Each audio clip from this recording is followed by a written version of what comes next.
Hello friends and welcome to the next topic of Harbour and Airport Engineering, that is port amenities.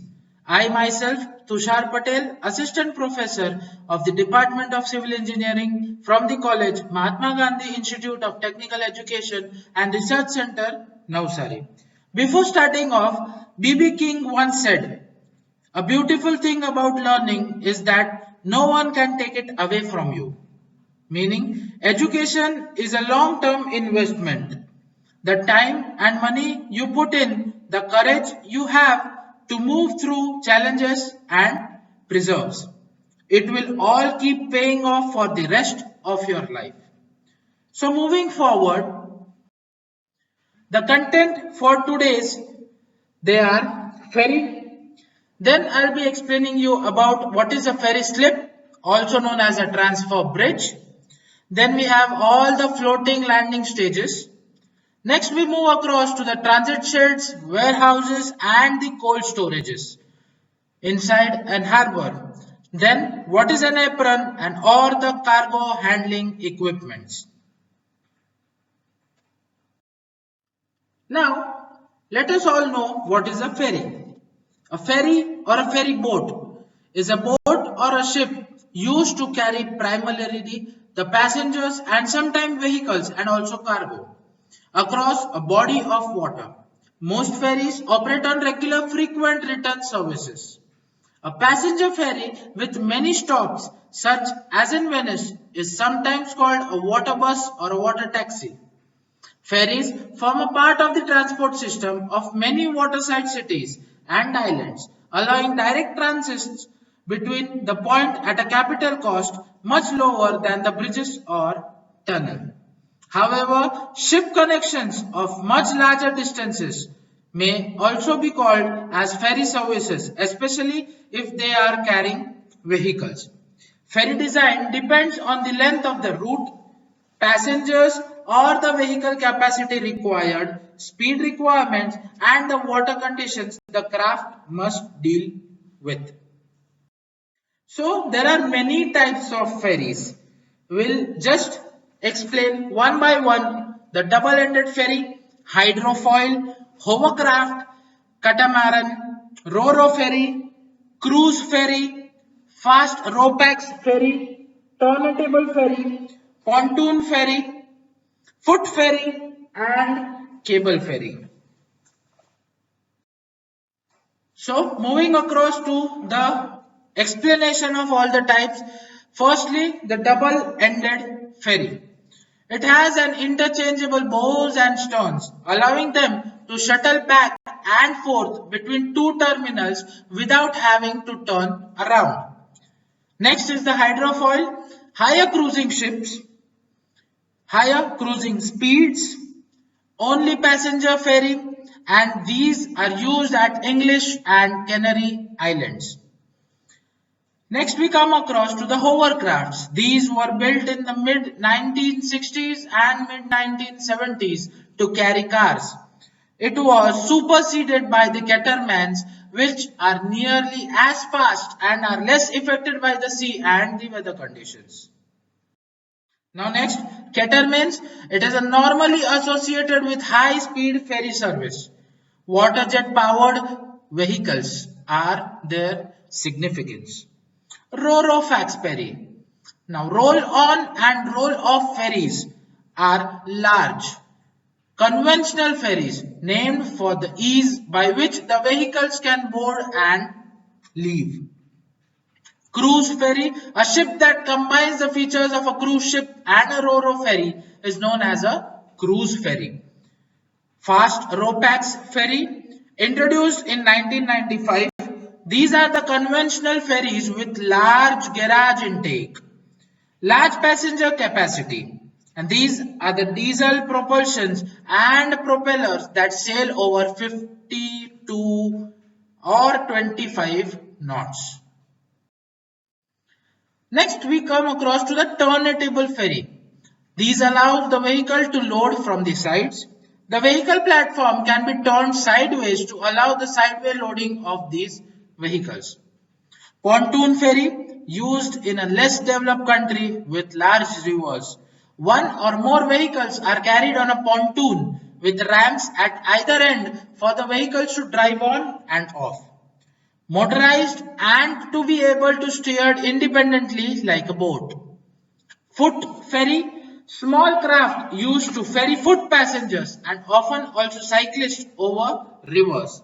Self-propelled craft, or these are also the cable ferries that can be found. Next are the cable ferry. Now very short distance may be crossed by a cable or a chain ferry. Human powered, and these the reaction ferries are cable ferries that use the perpendicular force of the current as a source of power. Docking.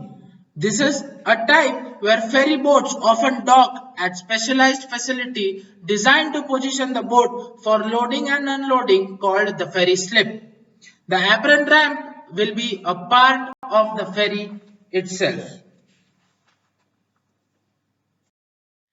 Next we move across to the ferry slip. Also it can be called as the transfer bridge. A ferry slip is a specialized docking facility that receives a ferry boat or a train ferry.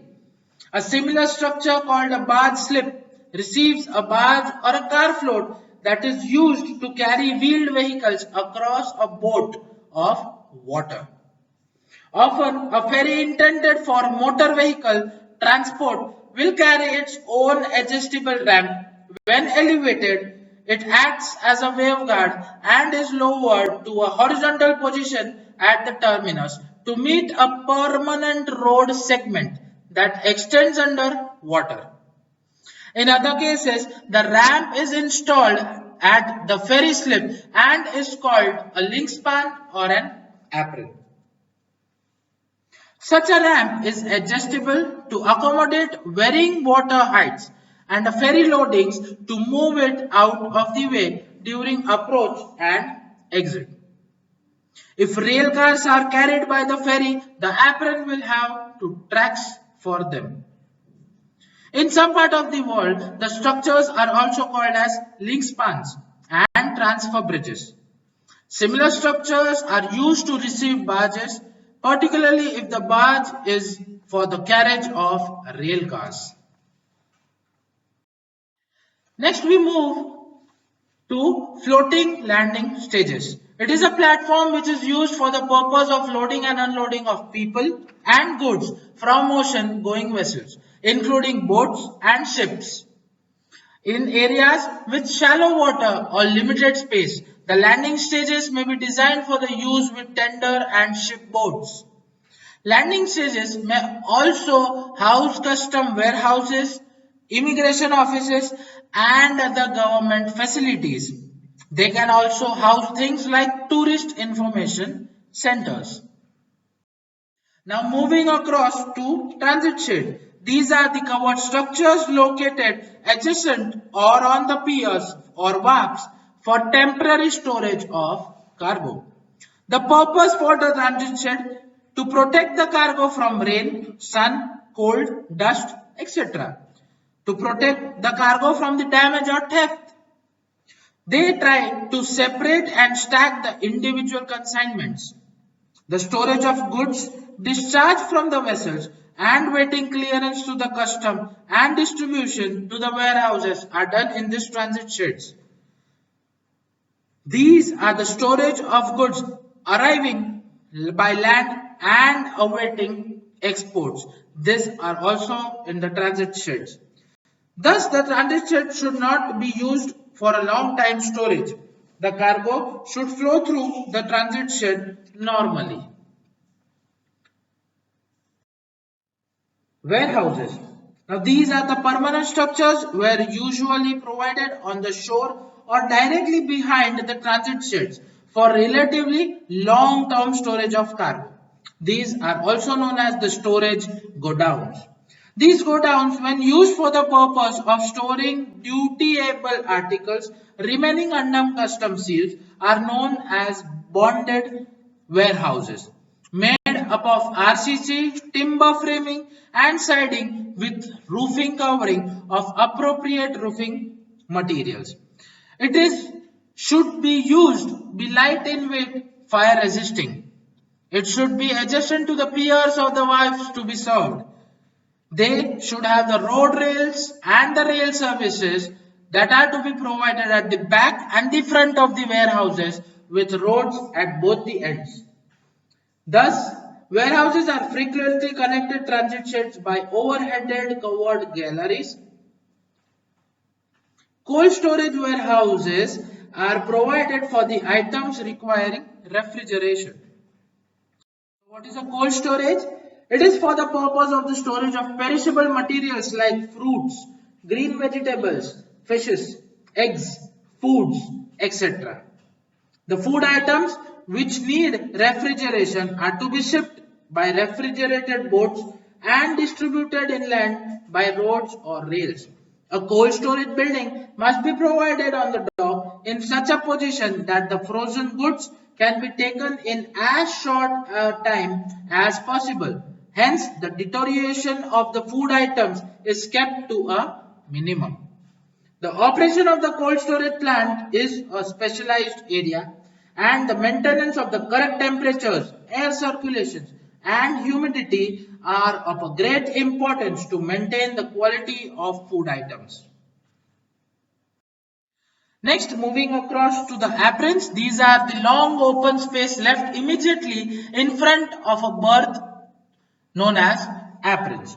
It is required for loading and unloading of cargo vessels.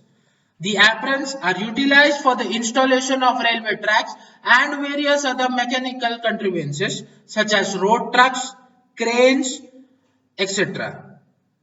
The width of the apron depends upon the factors like cost of construction, operations involved, need of the handling of the cargo, etc. Minimum width is to be kept as 10 meters for the ports for light traffic and to the 25 meters for heavy traffic. Lastly, all the cargoes that are coming inside a harbor are to be equipped by the cargo handling equipments. Thus, these diagrams show you the irrespective cargo equipment that are to be used by a port. They are cranes, mechanical trucks, tractors and trailers, dock locomotives, piling and stacking machines, conveyors and elevators, pneumatic handling equipments and the oil handling equipment. I hope that these port amenities are having a good glance to your brains. Thank you for this conversation.